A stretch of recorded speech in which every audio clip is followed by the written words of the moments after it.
자, 주말 잘 보내셨나요? 이제 새로운 한 주가 시작되는 월요일입니다. 자, 그만큼 월요일 전략 방향성 잘 짜봐야 될 텐데요. 같이 고민해 보도록 하겠습니다. 자, 먼저 지난 금요일 시장부터 복귀하는 데서 출발해 볼게요. 기대감은 있지만 조금은 부담이 느껴지는 그런 시장이었습니다. 우리가 예상한 대로 CPI 지수가 잘 나와줬고 그러면서 금리 인하에 대한 가능성에 더 무게가 실렸는데도 불구하고 뚜껑을 열어봤더니 여기에 더 투자를 하기에는 이제 기술주들이 너무 많이 올랐다라는 심리인 거죠. 물론 마지막 거래일장 뉴욕 증시에서 기술주들이 약간의 반등이 들어와 줬지만 이런 연휴에서 다우지수의 탄력이 조금 더 눈에 띄었던 그런 모양새였습니다. 자, 근데 미장뿐만 아니라 우리 시장도 흐름 비슷했습니다. 일단 성장주 쪽의 기대감이 여실히 느껴지는 섹터 위주로 올라줬는데 그 가운데서 조금 많이 올랐다 싶었던 ESS 쪽은 차익 실현이 나왔죠. 반면에 새롭게 그동안 잊고 있었던 전고체 배터리 쪽의 투심을 확인해 볼 수 있는 금요일장이었는데요. 자, 우리가 공통적으로 여기서 확인해 볼 수 있는 건 일단 성장주에 대한 기대감이 확실히 있다는 것과 동시에 또 차별적으로는 배터리라는 섹터 안에서도 그동안 많이 올랐던 것 그리고 좀 덜 갔던 곳으로 분리가 된다는 사실이었습니다. 이와 더불어서 지금 당장의 전기차 시장의 어떤 메카가 되고 있는 양극재, 음극재 전기차 시장으로는 시장의 투심이 확실히 좀 발을 뺀 것 같다라는 느낌도 지울 수가 없었죠. 자, 근데 그도 그럴 것이 다음 장 넘어가 볼까요? LG 에너지 솔루션을 필두로 이제 곧 실적이 나올 예정인 삼성 SDI와 SK온 역시도 2분기 성적표 그리 기대가 되는 상황은 아니라는 겁니다. 이로 인해서 대표적인 또 소재 그룹인 포스코 그룹이 소재 매출액을 16조 원에서 11조 원까지 줄이겠다라고 발표를 한 상황에서 자 정말로 전기차 시장이 이제 수요가 둔화된다라는 사실을 다시 한번 확인할 수 있는 그런 반증이 되는 시간이었던 것 같습니다. 다만 이제는 ESS 쪽 에너지 저장 장치용 시장이 굉장히 활성화되고 이에 대한 미래 성장성을 우리가 확인해 봐야 한다라는 코멘트들이 굉장히 많아지는 상황인데요. 이로 인해서 배터리 시장의 업계들도 조금은 포트폴리오를 다각화하는 모양새였습니다. 대표적으로 최근에 또 공급 계약 이슈가 있었던 LG 에너지 솔루션 그리고 삼성 SDI의 경우에는 물론 기업이 좀 선을 긋긴 했지만 그래도 미국의 최대 전력 기업이죠. 넥스테라 에너지의 ESS용 배터리를 납품하기로 준비 중에 있는 걸로 확인이 됐습니다. 근데 규모가 1조 원 수준으로 너무 크다 보니까 이제 삼성 SDI의 배터리 관련해서 어떤 장비라든지 소재 이쪽으로 공급을 하고 있는 기업들의 탄력이 더 컸었는데요. 다만 또 너무 오른 부담감 때문에 마지막 거래일에는 차익 매물이 소폭 출회되는 모습도 확인할 수 있었습니다. 자, 반면에 정말 오랜만에 전고체 배터리 쪽으로 또 수급이 들어온 사실도 우리가 파악을 해볼 수 있었는데요. 뉴스를 찾아봤더니 꽤나 많았습니다. 일단 국내 기업인 EV 첨단 소재가 대만의 전고체 배터리 기업에 상당 부분 투자를 했는데 바로 그 대만의 전기차 기업이 이제 프랑스에 대규모로 전고체 배터리 공장을 건설하겠다라고 밝힌 겁니다. 근데 유럽 내에서 전고체 배터리 공장을 이렇게 크게 건설하는 건 이번이 처음이라고 하고요. 뿐만 아니라 포스코도 이제는 양극재나 음극재를 넘어서서 전고체 전해질을 테스트 중이라고 밝혔습니다. 또 하나 이슈가 더 있었던 게 퀀텀 스케이프, 이제 폭스바겐과 고체 리튬 배터리 계약을 체결했다라는 소식이 전해지면서 뉴욕 증시에서 그 당일날 한 30% 넘게 올랐었는데 그 다음 날이었던 마지막 거래일에도 15% 넘는 급등세를 보이면서 2거래일 연속 전고체 쪽으로 시장의 시세가 이어지는 모습도 확인을 해볼 수가 있었다는 거죠. 뿐만 아니라 우리나라 대표 완성차 기업인 현대차까지도 이제 이 미래 배터리에 좀 투자를 하겠다라는 겁니다. 자, 전고체 배터리, 그러니까 액체 전해질을 고체 전해질로 이제 바꾸게 되면서 어떤 에너지 밀도 차원에서도 조금 성장이 되고 뿐만 아니라 안전성도 확보가 됐다는 측면에서 차세대 배터리로 불리긴 하지만 유리기판처럼 아직까지 좀 시장에 상용화가 되기에는 한 5에서 10년 정도 더 걸릴 거라는 추측들이 많습니다. 그럼에도 불구하고 우리가 금리가 인하되게 된다면 실제로 자원을 더 투자받아서 더 개발할 수 있다는 측면에 있어서 좀 성장성을 주목해 볼까라는 생각도 드는데요. 또 동시에 한편으로는 금리를 떠나서 이제 실적 시즌인 만큼 ESS 쪽은 이미 매출이 찍혀져 나온다는 측면에서 어떤 부분을 배터리 시장 안에서 투자해야 하는지 좀 고민이 됩니다. 잠시 뒤에 의견 좀 더 정리해 가보시죠. 자, 이렇게 성장 쪽 하면 또 둘째라고 치기에는 서러운 쪽이 있습니다. 바로 로봇인데요. 마지막 거래일에는 두산 로보틱스 지배구조 개편 이슈 때문에 두산 로보틱스가 주목을 받으면서 전체적으로 투심이 활성화되는 모양새였는데 사실은 그 전에 테슬라 발로 휴머노이드 재료가 좀 더 부각 받아오긴 했었습니다. 근데 이 테슬라뿐만 아니라 MS 또 아마존까지 주요 빅테크들이 휴머노이드 로봇을 개발하기 위해서 아주 박차를 가하고 있다는 소식이 우리 국내 증시까지 흘러오면서 삼성전자가 또 개별적으로 투자한 레인보우 로보틱스도 다시 한번 주목을 받기도 했죠. 근데 여기서 조금 더 생각해 볼 건요. 이제 로봇향 키워드는 휴머노이드뿐만이 아니라는 겁니다. 안전에 또 재활까지 이슈를 좀 찾아볼 수가 있었는데요. 지난 금요일이었죠. 정부가 건설 공장 현장에서 이제 산업안전보건관리비를 최대 20% 인상하겠다라고 밝힌 겁니다. 이게 무슨 말인고 하니 이제 산업재해를 예방하기 위해서 이런 공사를 발주하는 기업이 이 산업 현장의 안전을 좀 담보할 수 있는 그런 관리비로 20%를 더 내게끔 추진하겠다. 라는 내용이었는데요. 그러면서 이 산업 현장에서 AI를 활용해서 그런 공사를 미리 좀 예측하고 방어할 수 있는 기업인 엠젠솔루션이 10% 넘게 급등을 한 겁니다. 자, 이런 기사로 미루어 봤을 때 이제 로봇이나 AI 쪽이 산업 현장 그리고 안전이랑 같이 묶여서 생각해 볼 수 있다라는 가능성을 좀 확인해 본 건데요.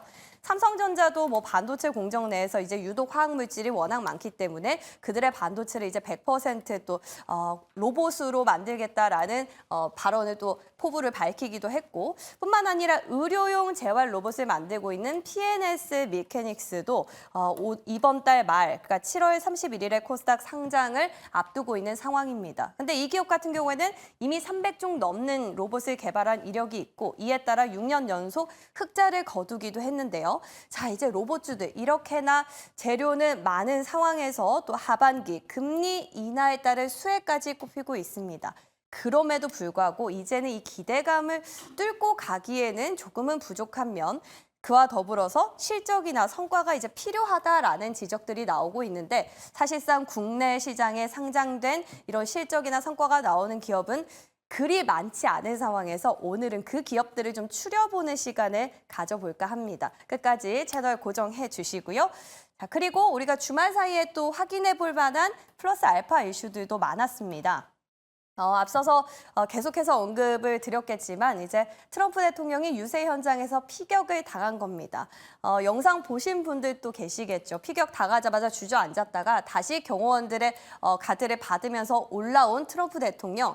굉장한 승리의 모션을 비추면서 시장에 크나큰 이제 승리의 확신을 줬다라는 아이콘으로 성장을 하고 있는데요. 그러면서 트럼프 전 대통령의 최대 수혜주로 꼽혔었던 비트코인까지 폭등을 했다라는 뉴스가 있었습니다. 그리고 이건 국장에서는요. 대한전선이 압수수색을 받은 건데 LS전선의 해저 케이블 기술을 부당하게 입수한 의혹을 받고 있는 겁니다. 최근에 전력이나 전선 기기 쪽에서는 또 너무나 평가가 많이 높게 책정되고 있는 상황에서 이게 단순 의혹임에도 불구하고 시장에 어떤 매도를 할 만한 구실이 되는 건 아닌지 약간은 좀 우려스러운 기사였고요. 끝으로 비만 치료제는 연일 화두가 되고 있습니다. 저희가 지난 금요일에 브리핑 시간에도 잠깐 언급을 드렸었지만 이제는 주사제를 넘어서 패치 그리고 알약까지 개발이 되고 있는 상황인데요.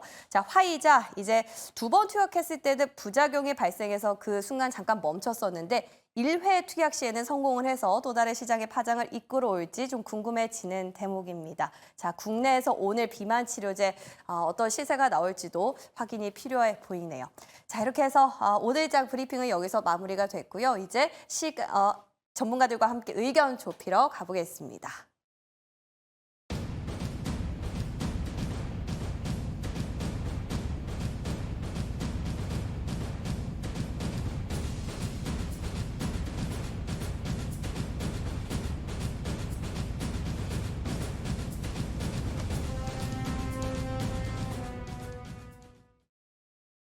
네, 월요일 아침 이 두 분과 함께 하겠습니다. 김용빈 IPK 투자증권 강남센터 주임 그리고 이슬이 스탁솔루션 대표 모셨습니다. 어서 오세요. 안녕하세요. 네, 주말 잘 보내셨나요? 네. 일단 배터리 시장 점검부터 좀 해봐야 될 것 같아요. 일단 뭐 양극재, 음극재 쪽은 이미 좀 시장의 관심 밖으로 밀려난 것 같고 그와 대체제로 좀 ESS 쪽이 많이 부각을 받는다라고 생각했는데 마지막 거래일에는 갑자기 차익 매물이 좀 크게 나왔다는 겁니다. 이거를 단순히 그동안 오른 데 따른 차익 실현으로 봐야 할지 아니면은 이제 전고체 쪽으로 관심이 이동했다고 해석을 해볼 수 있을지요. 우선은 이제 그 전고체 쪽은 아직까지는 좀 지켜봐야 될 것 같습니다. 그래서 일단 ESS 같은 경우에는 단기로 보기에는 조금 아쉽죠. 그래서 지금 이제 대표적으로 ESS 같은 경우에 이제 대장적격으로 좀 올랐던 종목이 이제 서진 시스템이라는 종목이 있는데 사실상 지금 이제 단기적인 어느 정도 고점을 만들고 좀 차익 실현 매물이 좀 나오고 있는 게 아닌가라고 좀 판단이 되고 있습니다. 다만 이제 그 전고점 부근에서 좀 눌린 부분이기 때문에 여기서 추가적인 좀 조정은 더 나올 수 있지 않을까라고 보고 있고요. 다만 이제 전체적인 어떠한 밸류를 보면은 여전히 저는 좀 성장성이 있다라고 보고 있습니다. 특히 이제 ESS에 대한 이런 매출 비중이 좀 증가를 하게 되면서 결국에 이제 올해도 전체적으로 이제 매출액, 영업이익이 좀 늘 것으로 보이고 있는 그런 상황이고요. 지금 ROE가 너무 또 잘 나오는 상황입니다. ROE는 이제 20%대가 넘어가고 있는데 PBR은 여전히 뭐 2.2배, 2.3배 수준이기 때문에 지금 이제 적정 가치를 받고 있다라고 좀 보시면 될 것 같고요. 여기서 만약에 추가적으로 이제 고점에서 하락이 나온다라고 하면은 오히려 좀 저가 매수의 기회가 될 수 있지 않을까라고 좀 보고 있고요. 어쨌든 지금 이제 배터리 쪽 기업들도 특히 이제 3사들 보면은 이 ESS 사업을 계속해서 좀 확대를 하고 있는 그런 상황이거든요. 지금 이제 전력난이 지속이 되고 있는데 어쨌든 지금 가지고 있는 이제 전력망이라든지 원전 쪽에서 전기를 전부 다 공급하기에는 굉장히 좀 역부족입니다. 네, 이렇게 되면은 이제 신재생 에너지 쪽으로도 투자를 할 수밖에 없겠고요. 다만 이제 신재생 쪽, 특히 이제 태양광이나 풍력 같은 경우에는 문제점이 한 가지 있습니다. 제 시간에 일관되게 이제 전기를 공급하는 이런 부분들이 좀 모자르는 부분들이 없지 않아 있기 때문에 ESS에 대한 수요는 앞으로 좀 늘어날 수밖에 없다라는 거. 이런 부분들을 참고해 본다면 여전히 이제 그 전력난에 대한 수요가 부족할수록 ESS도 같이 클 수밖에 없지 않나 이렇게 좀 보고 있는 상황입니다. 자, ESS 뭐 단기적인 차익 실현이 나올 수는 있지만 충분히 긴 시계열로 투자해볼 만하다. 라는 평가인데요. 그러면은 어떤 기업을 보면 좋을지 우리가 그 실체 좀 가려야 될 것 같아요. 네, 앞서 이제 언급드렸던 서진 시스템이라는 종목을 앞으로도 ESS 관련해서 대장격으로 좀 보시면 좋지 않을까라는 말씀 드리겠고요. 일단은 지금 이제 우리나라의 전체적인 어떤 분위기를 보면은 사실 배터리 쪽은 지금 중국한테 좀 밀리는 상황입니다. 특히 이제 LFP 쪽에 밀리고 있죠. 근데 좀 크게 보면은 사실상 ESS도 지금 중국 시장이 훨씬 더 앞서 나가고 있습니다. 그래서 전체적으로 이제 점유율을 보게 되면은 이제 뭐 닌더스다이 그리고 BYD 쪽이 ESS 시장의 50%를 넘게 지금 차지를 하고 있는 그런 상황이다라고 보시면 될 것 같은데 결국에 그러면 이제 우리나라 같은 경우에는 미국과 또 손을 잡을 수밖에 없는 상황이거든요. 그래서 결국에 이제 미국 시장에서 점유율을 높여가고 있는 국내 기업들을 보자. 라는 관점에서 봤을 때 이 서진 시스템이 이제 그에 관련된 기업이지 않을까라고 보고 있습니다. 그래서 미국에서 이제 가장 큰 글로벌 에너지 기업이죠. 이런 플런스 에너지에 이제 큐브라는 ESS 제품을 또 공급을 하고 있습니다. 이에 따른 관련주라고 좀 보시면 될 것 같고요. 그리고 이런 ESS 매출도 매년 이제 증가 추세에 있다라고 보시면 될 것 같은데 뭐 22년만 해도 이제 비중이 한 25%였는데 뭐 작년에 한 35%까지 급등했고요. 그리고 이제 올해는 한 50%가 또 넘어갈 것으로 좀 보이고 있습니다. 내년부터는 이제 또 삼성 SDI에 대한 매출 반영도 좀 기대가 된다라고 보시면 될 것 같고요. 전체적으로 지금 반도체 사업도 하고 있는데 이 장비 쪽도 지금 해외 쪽에 수주가 좀 증가를 하고 있다라는 점. 그래서 전체적인 사업이 좀 잘 되고 있다라고 좀 보시면 될 것 같습니다. 그래서 지금은 이제 어느 정도 고점에 대한 그런 부담이 있기 때문에 하락이 나오고 있다 정도로 좀 보시면 될 것 같고요. 만약에 이제 장기적으로 이제 기간 조정이 좀 나온다라고 한다면 네. 오히려 좀 분할 관점으로 접근을 해보시는 것도 좋지 않을까라는 말씀 드려보도록 하겠습니다. 네. 근데 삼성 SDI 이슈 같은 경우에는 어디까지나 아직 확정된 건 아니라서 혹시나 좀 실망 매물이 나오지 않을까, 그렇다면 우리가 어떻게 방어를 해야 될까라고 저도 고민이 되더라고요. 네. 그래서 각각의 기업들이 실제 ESS 쪽으로 지금 투자를 하고 있는 기업들 봤더니 서진 시스템은 삼성 SDI 공급처는 맞지만 ESS 사업 비중이 굉장히 크다. 한 60% 정도 되더라고요. 그런 부분도 확인해 볼 수 있었으니까 오늘 ESS 관련주 서진 시스템 눈여겨보셔도 좋을 것 같습니다. 근데 그러면 마지막에 우리가 금요일장에 봤었던 전고체 배터리는 그냥 단기적으로 수급이 좀 들어갔다 정도로밖에 해석이 안 될까요? 일단 지난주 수급에 대해서 좀 디테일하게 말씀을 드리자면 네. 특히 지난주 금요일 수급은 좀 상당히 좀 특별한 이슈였다라고 생각을 하는데 네. 일단 미국장에서도 그 흐름이 국내장까지 좀 그쵸. 이어졌다라고 볼 수 있겠습니다. 예. 특히 일단은 대형주 위주에서 중소형주 위주로 좀 수급이 몰렸다는 점, 그리고 뿐만 아니라 상반기에 주도했던 종목들이 낙폭이 상당히 강했습니다. 그럼요. 말씀해 주셨던 네. 뭐 ESS를 제외하고도 화장품 쪽이라든지 그쵸. 그쪽에서 상당히 낙폭이 상당히 컸었고요. 그 상반기 주도했던 종목들이 일부 뭐 바이오로 옮겨가는 그런 뭐 여러 가지 이제 형태가 나타났었는데 일단 그런 부분에서의 좀 단기 낙폭이 아닐까라고 보이고 있고요. 그리고 이제 뭐 말씀해 주셨던 ESS나 정보체 중에 뭐를 이제 골라야 될지 이렇게 생각을 해본다면 일단은 저도 ESS 쪽에 한 표를 말씀을 드리고 싶고요. 아직은요. 일단 특히 실적 가시성이 확실히 높기 때문에 ESS 쪽을 바라봐야 된다라는 입장이고 사실 전고체라는 부분에 있어서는 일부 생각보다 매출이 발생은 하고 있습니다. 왜냐하면 특히 벌써요? 샘플이라든지 그런 부분에서 아. 되게 작게 이제 매출이 발생을 하고 있고요. 예. 그렇기 때문에 ESS 관련 벤더들 내에서도 일부 매출은 계속적으로 발생을 하고 있지만 사실 이 양산 일정이라는 것이 삼성의 SDI가 가장 빠르잖아요. 2027년이라고 얘기를 했을 때 사실 이 2027년에 대해서 이 뭐 길이라든지 그런 부분이 상당히 좀 너무나 가시성이 멀다라고 그렇죠. 그런 부분을 봤을 때는 단기적으로 저도 ESS를 좀 선호를 하는 네. 방향이고요.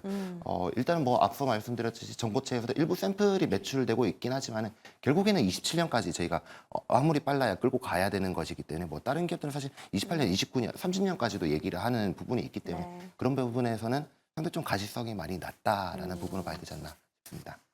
그러니까 지금 또 실적 시즌이기도 하고 매출이 찍히는 쪽이 조금 더 안전하다. 그러니까 뭔가 ESS에서 전고체 쪽으로 손바뀜이 일어난 건 아니다라는 건데 그러면 혹시 뭐 보시고 있는 기업 있을까요? ESS 일단은 쪽으로? SK 이터닉스를 추천을 드리고 이터닉스요. 싶고요. 어. 이터닉스 같은 경우는 사실 SK D&D에서 이제 인적 분할을 하게 되면서 네. 특히 친환경 쪽으로 사업을 좀 드라이브 많이 하고 있는 회사다라고 보시면 될 것 같고요. 특히 일단은 대부분 매출 비중이 친환경 에너지에 거의 100% 편중되어 있습니다. 일단은 풍력 발전이 일단 절반 정도를 차지하고요. 나머지 절반 같은 경우에는 ESS 매출 비중을 좀 차지를 하고 있는데 이런 부분에 있어서는 특히 ESS 관련 업종에서는 이터닉스를 한번 집중해 보실 필요 있다라고 말씀드리고 싶습니다. 좋습니다. 종목에 대한 이야기까지 두 분 또 공통적으로 ESS를 보신다라고 좁혀주셨네요. 자, 이제 로봇 두 번째로 한번 점검해 볼게요. 뭐 휴머노이드의 안전의 재활까지 여전히 재료는 많습니다만 이것 또한 전고체랑 마찬가지로 실적이 가시화되기까지는 상당 부분 시간이 필요한 것도 현실입니다. 어떻게 보세요? 단기적으로 볼까요? 아니면 실체 있는 기업으로 좀 긴 시계열로 봐도 괜찮을까요? 말씀 이제 주셨다시피 사실 로봇주들이 기대감은 항상 좀 많이 있어요. 근데 문제는 뭐냐면 항상 이제 실적이 좀 안 받쳐준다라는 거 이게 지금 어쩔 수 없다라고 보고 네. 있습니다. 왜냐하면 이제 로봇 같은 경우에는 아직까지 이제 또 시장 개화기이기 때문에 대부분의 기업들이 지금 R&D에 좀 많이 투자를 하는 시기거든요. 그래서 아직까지 이제 상용화가 전반적으로 좀 되고 있지 않다 보니까 수익성이 어떻게 보면 좀 떨어지는 것도 사실이다라고 좀 보고 있고요. 다만 여기서도 이제 기업 선별이 좀 중요할 것 같습니다. 그럼에도 불구하고 이제 로봇 시장에서 이제 선두를 좀 차지할 수 있는 기업을 보신다라고 하든지 이런 펀더멘탈적으로 좀 받쳐주는 기업들도 찾아보면 좀 이제 소수지만 있다라는 겁니다. 그래서 로봇 관련주들이 굉장히 좀 많이 있는 상황인데 이 안에서 항상 이제 대장격을 조금 고르시는 게 맞지 않을까라는 말씀 드리겠고요. 지금 당장의 실적은 좋지 않지만 앞으로 좋아질 수밖에 없는 기업들 위주로 좀 대응을 하시면 좋지 않을까라는 말씀 드려보도록 하겠습니다. 어떤 기업 보세요? 두산인가요, 대장? 네, 두산 로보틱스가 아. 우선은 이제 가장 또 좋죠. 네, 흐름도 좋고. 너무 많이 올라가지고. 네, 근데 이제 저는 좀 더 갈 수 있지 않을까 어허. 이렇게 보고 있습니다. 예. 물론 이제 기술적으로 올랐기 때문에 뭐 이제 팔려는 심리로 인해서 차익 실현 매물 정도는 좀 나올 수 있다라고 보고 있지만 조금 길게 본다면은 그래도 로봇 시장에서 어떤 그런 선두주자가 아닐까라고 판단이 되고 있고요. 최근에 이제 두산바퀴 관련해서 이제 지배구조 개편 이슈도 좀 있었었죠. 네, 이게 지금 어떠한 터닝 포인트가 될 가능성이 상당히 높습니다. 저 두산바퀴 같은 경우에는 이제 원래는 두산 에너빌리티 자회사였었는데 이게 사실 생각해보면 좀 안 맞습니다. 뭐 두산 에너빌리티는 사실 에너지 그리고 이제 풍력 쪽인데 거기 자회사에 이제 건설기계가 좀 뭔가 안 맞던 그런 상황입니다. 그래서 오히려 지금 이렇게 두산 로보틱스 쪽으로 편입이 됐다라는 거 여기가 이제 좀 더 맞는 구간이 아닌가라고 좀 보고 있는 상황이고요. 그리고 이제 두산바켓 같은 경우에는 두산그룹의 또 매출의 대부분을 좀 차지하고 있습니다. 그래서 지금 지주사에서도 90% 이상이 밥캣에서 나오고 있다라고 좀 보시면 될 것 같은데 그만큼 이제 실적이 굉장히 좋고 쉽게 말해서 돈을 굉장히 좀 잘 번다라는 거죠. 그래서 두산바켓이 로보틱스 밑으로 이제 들어가게 되면은 그만큼 이제 두산에서도 이 로봇 쪽을 계속해서 나는 좀 밀겠다라는 이제 어떤 좀 의미로 좀 볼 수가 있기 때문에 저는 이 자체가 좀 호조다라고 좀 보고 있는 상황이고요. 그리고 로보틱스의 이제 가장 큰 문제점은 또 실적입니다. 그래서 최근에 이제 흑자를 계속 못 내고 있는 그런 상황인데 여기에 지금 이제 실적 좋은 자회사가 들어왔죠. 네, 이렇게 되면은 또 이제 어떤 시너지 효과까지도 충분히 좀 기대를 해볼 수가 있겠고, 뭐 R&D 비용도 지속적으로 좀 늘어날 그런 가능성이 상당히 높다라고 좀 보고 있는 상황입니다. 이에 따라서 앞으로 이제 그 두산 로보틱스의 흑자 전환도 좀 기대를 해볼 수 있지 않을까라고 좀 보고 있는 상황이고요. 추가적으로 이제 또 MSCI 그런 편입 기대감도 네, 또 있는 상황입니다. 그래서 아직은 이제 확정은 아니지만은 지금 시가총액이 한 4조 5천억 대는 좀 넘어가고 있는 상황이기 때문에. 기준은 어느 정도 좀 충족이 된 상황이거든요. 네, 이렇게 되면 앞으로 이런 패시브 자금에 대한 유입도 좀 기대를 해볼 수가 있기 때문에 이런 관점에서 좀 주목을 해보시면 좋지 않을까라는 말씀 드리겠습니다. 네, 사실상 로봇주 중에 실적 나오는 기업 그리 많진 않습니다. 두산 로보틱스는 이제 지배구조 이슈 때문에 주주들이 그저 부러울 뿐인데 어쨌거나 대장으로서 체크해 보자라는 의견이었고요. 혹시 있을까요? 종목 네, 말씀하시면 관련해가지고. 저는 일단 SPG를 보고 있긴 한데 오히려 일단은 아랫단을 보자. 사실 두산 같은 경우에는 단기적인 이슈로 좀 포커싱 할 만한 부분이라고 생각하고 네. 있고요. 특히 삼성 같은 경우에는 일단 무인공정에 들어간다는 그쵸. 레인보우 로보틱스를 통해서 예. 사실 이것은 좀 중장기적으로 봐야 되지 않나라고 생각을 하고 있습니다. 특히 일단은 로봇 관련해서는 일단 비용이 상당히 좀 많이 드는 부분이기 때문에 실적보다 일단 매출에 좀 많이 포커싱을 두자라는 생각이고요. 네. 그래서 사실 아까 말씀드렸던 SPG 같은 경우에는 특히 일단 이 SPG 같은 경우 관절에 들어가는 감속기 역할을 많이 하게 되는데 그런 부분에서 사실 삼성전자의 이제 무인화 이제 자동 시스템이 들어갔을 때 뭐 굴절이라든지 파일 같은 그런 것들이 들어갔을 때 대부분은 결국에는 감속기가 중요한 요소인데 사실 이전 같은 경우에는 일본에서 감속기의 거의 우리나라 로봇 부품의 80%를 차지했을 네. 정도니 사실 이 부분이 이제 국내 국산화까지 얘기를 이렇게 연결해 봤을 때는 특히 감속기에 대한 아니면 로봇 발전에 대한 그런 부분은 특히 SPG가 중장기적으로 좀 수혜를 많이 받을 수밖에 없다라고 좀 생각을 하는 부분입니다. 네, 로봇에 대해서 좀 아랫단으로 나온 기업 SPG 꼽아주셨습니다. 한번 참고해 보시고요. 자, 그리고 주말에 이제 트럼프 피격 이슈가 있었어요. 그러면서 오히려 굉장히 승기를 잡은 듯한 쪽으로 분위기가 바뀌고 있는데 벌써 비트코인은 지금 폭등을 하고 난리가 났거든요. 오늘 우리 시장에 영향력이 있을까요? 관련주들? 일단은 그 트럼프의 당선 확률이 상당히 높다라고 봐야 되는 거고요. 네. 피격 이후에 지지율 아니 확률 자체가 거의 한 60% 이상대, 바이든은 한 15%대 이 정도로 상당히 많이 차이가 나기 때문에 일단 거의 당선이 확실시 된다라고 좀 어느 정도 점쳐봐야 되는 부분인 것 그렇더라고요. 같은데 일단 그러면 우리나라의 관련 섹터는 어떻게 될까라는 좀 얘기를 해보자면 네. 특히 일단 트럼프가 되는 것에 된다면은 어떤 식으로 바뀔지에 대해서 좀 생각을 해봤을 때 일단은 금리 대한 좀 상승 효과가 좀 나타날 것 같습니다. 왜냐하면 특히 이 인플레이션에 대한 좀 우려가 있는 부분이기 때문에 그런 부분에서는 금리 인하 수혜주에 대해서 좀 오히려 좀 네거티브하게 좀 흘러가지 않을까라는 생각. 그리고 사실 트럼프 하면은 다들 생각하시는 게 이 친환경에 대한 부분이잖아요. 그렇죠. 왜냐하면 이 ESG에 대한 혜택을 좀 폐지하겠다라고 했었기 때문에 근데 여기서 저는 되게 좀 아이러니하게 보고 네. 있는 것은 이 IRA 수혜자들이 대부분의 트럼프 지지자들이기 때문에 아. 그런 부분에서는 이게 쉽게 강행이 가능할까? 이런 부분도 또 있고요. 또 아이러니한 것은 지난번 집권 당시에도 그 트럼프의 국내 우리나라 주식 중에서 가장 상승이 높았던 것은 친환경 종목들이 상당히 많았었어요. 네. 그렇기 때문에 사실 이 트럼프가 친환경이다라는 부분은 아직은 좀 시장 수급을 보고 좀 판단을 해야 될 부분인 것 같고 네. 그러면은 좀 확실한 것은 이 중국에 대한 관세를 올리겠다라는 그쵸. 거거든요. 네. 그럼 이 중국 관세를 올리게 된다면 좀 앞으로 벌어질 것들이 사실 이 중국과의 마찰이 계속적으로 심해질 수밖에 없기 때문에 미중 무역 분쟁 속에서 아마도 또 히토류 관련주들이 사실 우리나라 좀 테마로서 한 번 더 오르지 않을까라는 부분이 생각을 하고 있습니다.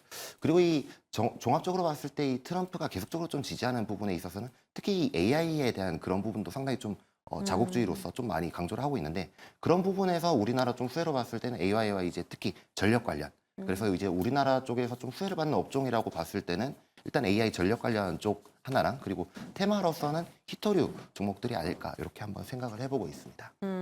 인프라 쪽이랑 히토류 쪽은 좀 부각을 받을 수 있고 반면에 친환경 쪽은 또 수급이 방어를 해주고 있기 때문에 또 그렇게까지 걱정할 건 아니다라고 정리해 볼 수 있을 것 같아요. 아, 오늘 두 분 말씀이 오늘 시장의 전략을 세우는 데 있어서 큰 도움이 될 것 같습니다. 여기서 인사드릴게요. 고맙습니다.